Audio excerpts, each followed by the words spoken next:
अस्सलाम वालेकुम दोस्तों, कैसे हैं आप सब। मैं हूं हसनैन ख़ान और आप देख रहे हैं हसनैन ख़ान फूड सीक्रेट।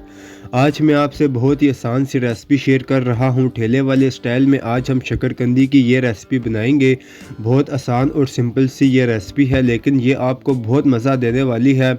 इससे पहले जल्दी से मेरे चैनल को सब्सक्राइब कर दें। तो स्टार्ट करते हैं बिस्मिल्लाहिर्रहमानिर्रहीम। यहाँ पर मैंने फ्रेश शकरकंदी ली है। इसको पहले अच्छे से धो लेना है ताकि इस पर से मिट्टी अच्छे से साफ़ हो जाए। इसके अलावा थोड़ी सी इमली मैंने पानी में भिगो दी है। इसकी हम खट्टी मीठी चटनी बनाएंगे।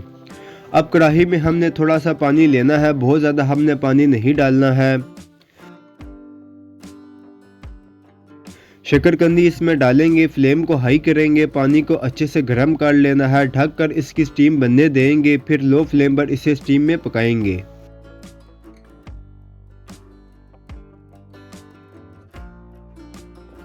जब तक शकरकंदी पकती है तब तक इमली की चटनी बना लेंगे। यहाँ पर मैंने इमली में से गुठलियाँ निकाल कर इसका गूदा अलग कर लिया है। इसे देचकी में डालेंगे, थोड़ा सा इसमें पानी डालेंगे। अब इसको बॉईल आने देना है। जब बॉईल आ जाए तो इसमें मसाले डालेंगे, जिसमें 2 खाने के चम्मच शक्कर डालेंगे। अगर शक्कर नहीं तो आप चीनी भी यूज़ कर सकते हैं।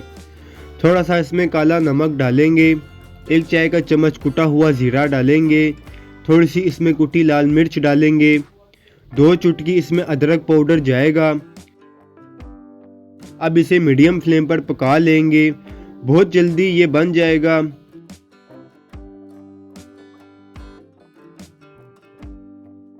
ये देखें, ये गाढ़ी होनी स्टार्ट हो गई है। 2 मिनट इसे मज़ीद पकाएंगे।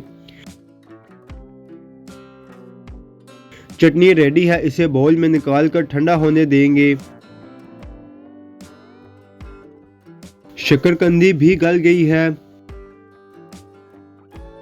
स्टिक से इसे एक बार चेक कर लेंगे कि ये अंदर तक गली है या नहीं।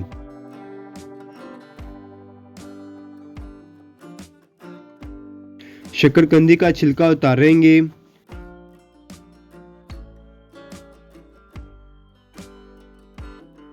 दरमियाने साइज की इसकी कटिंग करेंगे।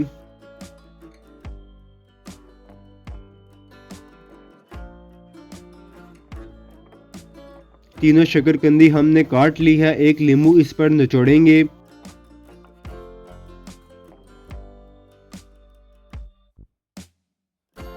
चाट मसाला इस पर छिड़केंगे।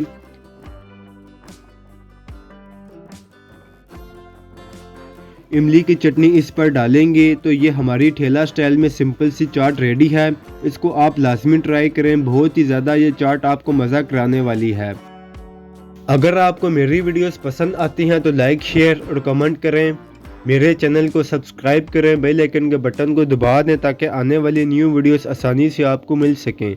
हसनैन ख़ान को इजाज़त दें, अगली वीडियो तक अल्लाह हाफिज़।